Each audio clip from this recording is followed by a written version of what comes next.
So many of my patients come in with low back pain, hip pain, low back pain being the #1 medical complaint of all time, right?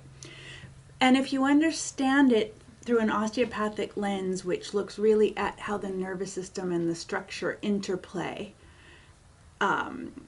you could consider low back pain a neuroendocrine issue, meaning stress-induced. Looking at this spine, right, this is the midline of the body, obviously. It's the spinal cord, it's the spine itself. It's also electromagnetically kind of the reference structure of the whole body, like embryologically at conception. The first structure that forms is, it's actually a wave that goes through the ball of cells, and then the structures begin to materialize around this axis. So this midline, which we talk about a lot in osteopathy, is the most essential organizing reference axis structure of everything.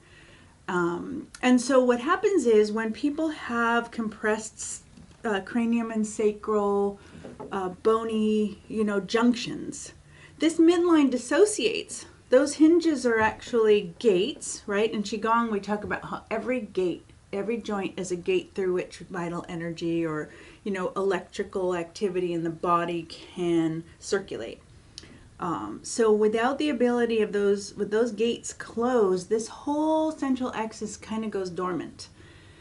Just being in our heads and overstimulated or stressed can also have us kind of hold our breath. We sensorily dissociate from the lower body, and maybe our breath is here, maybe most of our attention is here in mental activity, and then essentially this entire lower part of the body dissociates. Now what happens with this is that this central axis is like a power core. It's a structural power core, trunk, like a tree trunk. We don't want it to be rigid, but it's as powerful as a tree trunk, the tree trunk of the body. And what happens if we dissociate from the connectivity or the ability for the body to stay awake and communicate through this axis, it's as though the tree trunk is gone and the branches are charged with holding themselves up, which is so not their natural action. But what will happen is the leg will be like, oh, I actually have to support myself now. I don't have a tree trunk to access. So it'll activate all these muscles, particularly this psoas hip flexor, the biggest skeletal muscle in the body, the scalenes, the strap muscles and accessory muscles of the thoracic outlet or shoulder girdle. These muscles kind of reflect the fight or flight, like protective response. And there's just no way for that to go well. What you're going to have happen is all the vertebrae in between these powerful muscles that shorten and contract, is that the vertebrae start to squeeze together and pinch down on these delicate peripheral nerves that come out through between the vertebrae. And we also see here, one of the things that's really common is the discs begin to be compressed, and then they can kind of bulge out from between the vertebrae and pinch the nerves by another mechanism. So all this shortening is completely reversible. But in order for this to happen, we actually have to unfix the cranium and the sacrum, because they're mirrors of one another. You can't really do one without the other and expect anything to last. In the process of doing this, the nervous system becomes less reactive. It becomes less in a defensive posturing, because we're freeing up the bulk of the parasympathetic wiring of the body through the cranium and the sacrum. And then once the nervous system is out of vigilance, there's no longer these signals from the brain, the nervous system, to defend. So from a central aspect in the nervous system, the programming lets this idea of clenching go. Then it becomes very easy for us to decompress all of this and reset the whole mechanism. One of the things that happens when this mechanism is activated is not only the ball of the hip, right? Because the hip flexor comes from the low back, just below the diaphragm, forward, comes from the back to the front, inserts on the upper leg, And when it shortens in a stress response, it jams the hip bone into the socket. So people come in and they complain of hip pain. But we have to go several layers back to actually reach the underlying cause, which is a nervous system activation. Most of the time, I think 1 in 100 times, I found actual local hip pathology from, falling on the hip, or, distortions with the knee and the ankle, or there are other things, but by and large, this is the number one thing that needs to be addressed when there's a hip problem or low back pain. And then what we have is this psoas, which is duplicated on the other side, but you can't see it. It inserts on the spine, or originates rather, right below the diaphragm. This is the big muscle, right, that helps us breathe. I'm hoping my hands imitate that. And the kidney adrenal mechanism is right behind it. And so if we're breathing, right, there's a whole amount of kind of like expanding and contracting, almost like freeing up in real time of this kidney is renal system in Latin, kidney, renal, adrenal, adrenaline.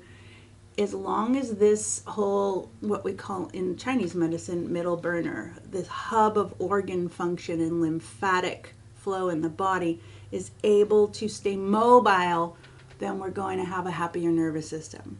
However, when we sit, compress the tailbone, go into our heads, kind of dissociate in terms of our attention on our body, our organism, like our deep primal sense, will not feel safe, and then it's like this domino effect. Everything contracts, typically around the heart, right? The fight or flight position is protective. Retreat. And what happens is this psoas grabs onto the diaphragm and further fixates or retracts or constricts this whole central area.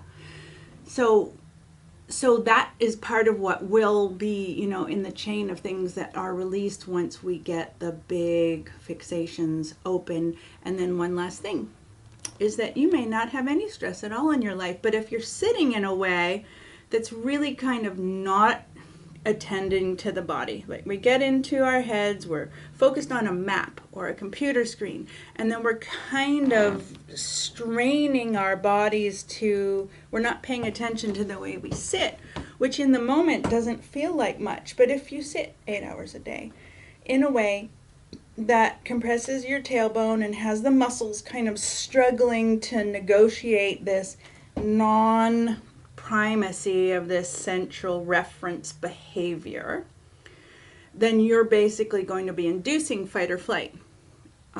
So the whole mechanism can go in both directions, and typically it's going in many directions at once. So one of the things I teach people is, because I noticed I'm treating the same thing over and over again, when people start to modify how they use their desks and their car seats, they begin to learn how to not only mitigate the negatives of so much sitting, but actually access the time that we spend sitting so that we can use that as a therapeutic opportunity. And one of the ways, primarily, that I do this is I make sure people aren't sitting in hole. So I have them either roll up a towel, or ideally some kind of wedge that has the hips higher than the knees. And then the peripheral muscles of the body don't have to fight. We start to stack the spine and allow it to rise up naturally. This is natural sitting, rise up naturally from a stable base with our weight distributed between our sit bones and our thighs on a nice stable base. And then feeling the ground, attuning our attention down to the ground, letting the shoulders drop, letting the spine be long, bringing the breath through all the way to the pelvic floor, maybe feeling this kidney area in the back, noticing if you can feel those ribs a little bit responsive. Tongue rests on the roof of the mouth, basically describing mountain pose in yoga. And when I started teaching my patients this, they were scheduling probably half as much between getting the breath going, getting yourself not sitting in a hole and drinking enough water so that you keep the kidneys from puckering and triggering that adrenaline reaction. Those three things I was teaching them to people just to get them out of a crisis till I could get them into the calendar, but lots of times they would end up not needing me at all, which is the best case scenario. Okay.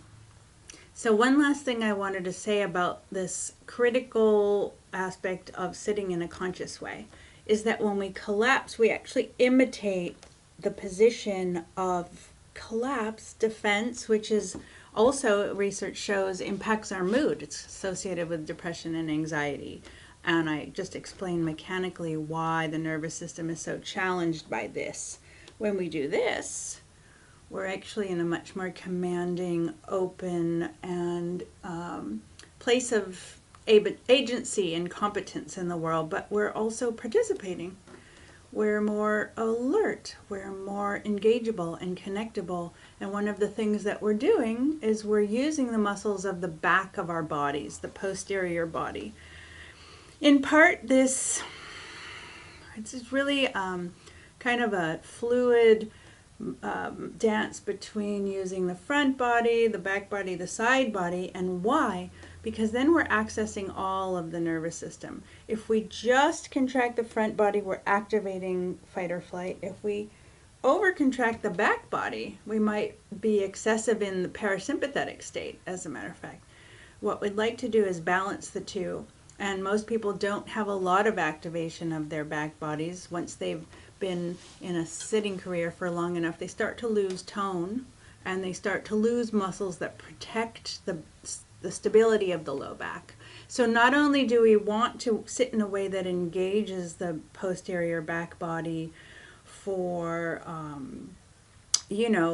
tone, and it is certainly more attractive.